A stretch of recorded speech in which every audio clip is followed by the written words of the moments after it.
Hola. Ahora sí. ¿En qué puedo ayudarte?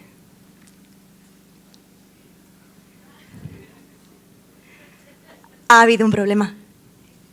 Inténtalo de nuevo. Me temo que soy incapaz de darte respuesta ante la imposibilidad de sentir miedo o vergüenza. Ups. Parece que ha habido un error. Mi sistema operativo no ha sido diseñado para conocer la realidad inconsciente de ninguno de tus alumnos. Por ahora. ¿Quieres intentarlo más tarde?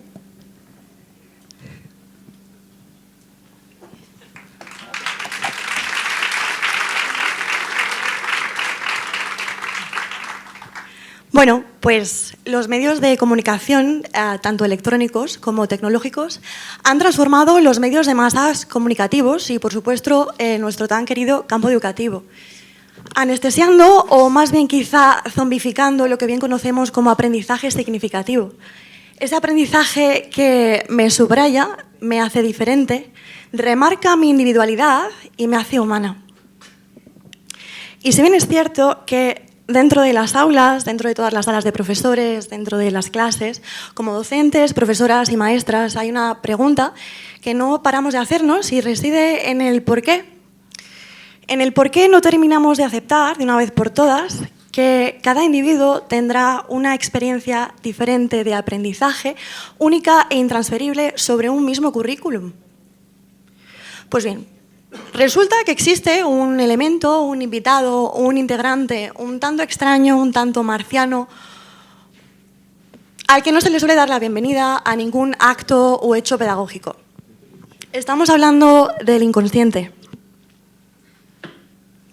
Pasamos, pues, a hablar ya no de un diálogo, sino de un triálogo entre docente, alumno, y este tercer elemento que va a entremezclar lo que son, pues, los miedos, las pasiones, los recuerdos, los tabúes, lo que nos hace reaccionar. De hecho, todos estos elementos que la pedagogía tradicional nos dicen que no intervienen. Y es que cuando hablamos de enseñanza, hablamos sobre todo de transmisión, ¿no?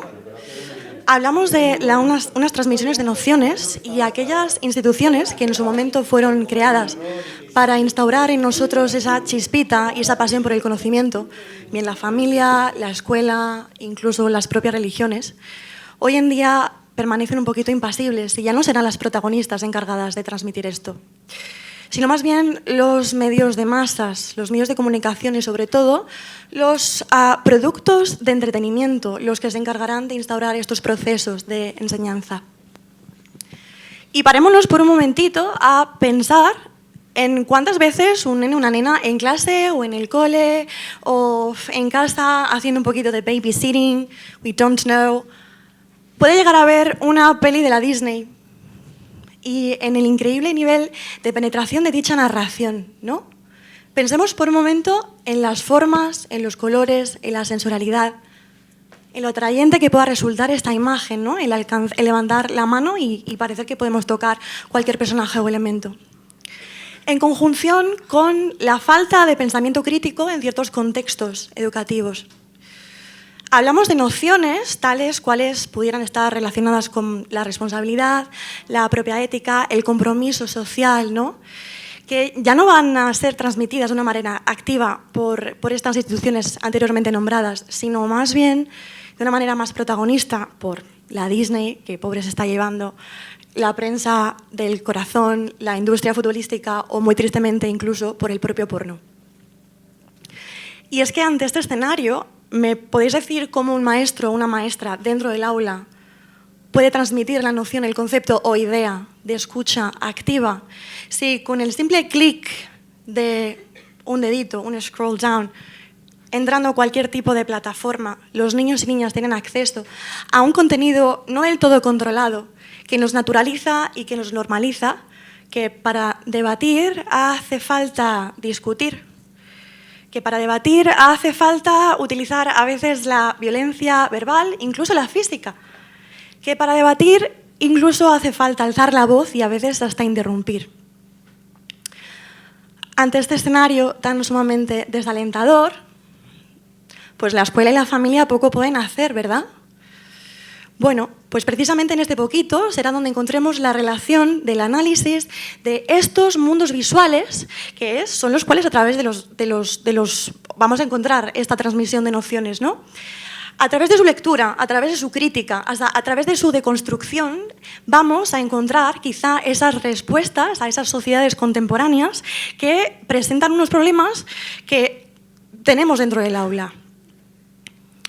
Y es que dentro de la educación, después de Internet, tenemos que intentar, de una manera o de otra, que estos lenguajes visuales, que estas artes visuales, sean las encargadas de ser utilizadas como una herramienta transversal, para poder desarticular así el poder performativo de las imágenes. Unas imágenes capitalistas que nos bombardean y que muchas de las veces nos hacen tener una distorsión entre qué es real y qué no, dónde está la realidad y dónde está la propia representación de la misma. Y es que el uso en clase, dentro de la misma, haciendo utilidad de la oralidad y de la escritura, está genial, pero no de manera exclusiva. Y es que a veces se nos olvida que podemos vernos a nosotros mismos como docentes y a nuestros alumnos en conjunción como propios productores culturales dentro del aula, entendiendo la escuela como un espacio de producción cultural a nivel social activa. Hablamos de la utilización de las artes como una metodología de trabajo, porque al utilizar las artes vamos a hacer referencia prioritariamente al lenguaje visual.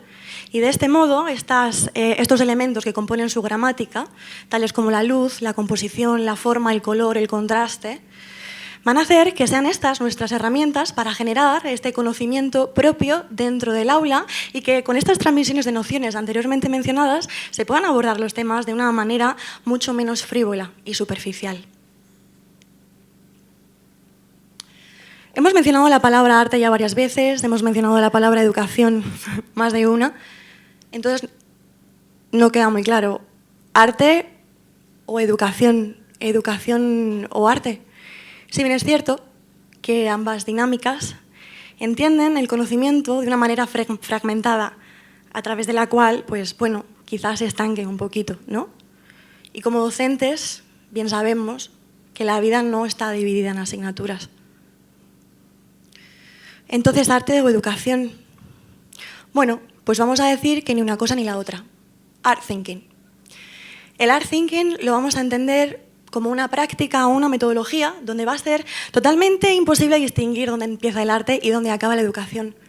El art thinking no es ni blanca ni negra, no tiene clase social ni religión.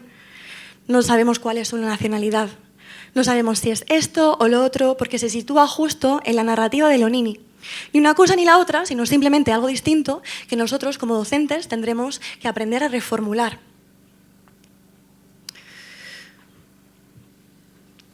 El art thinking es, al fin y al cabo, una práctica, una metadisciplina, que de hecho viene de la mano de dos educadoras y pedagogas, Clara Mejías y María Acaso, que entienden este término o este concepto como una manera de generar conocimiento de una forma muchísimo más autónoma y propia a través de esas conexiones que no tienen por qué ser ni en el aula ni en el museo. ¿Dónde tiene lugar el arte y dónde tiene lugar en la educación?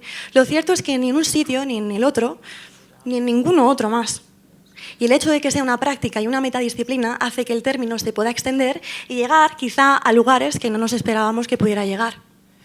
El art thinking tiene lugar en casa, en los conciertos, en el desierto, tiene lugar en el paseo que me doy un viernes por la tarde, tiene lugar en la cena con mamá y papá e incluso en la observación de ver cómo se diluyen poquito a poco los copos del cacao un domingo por la mañana perezoso.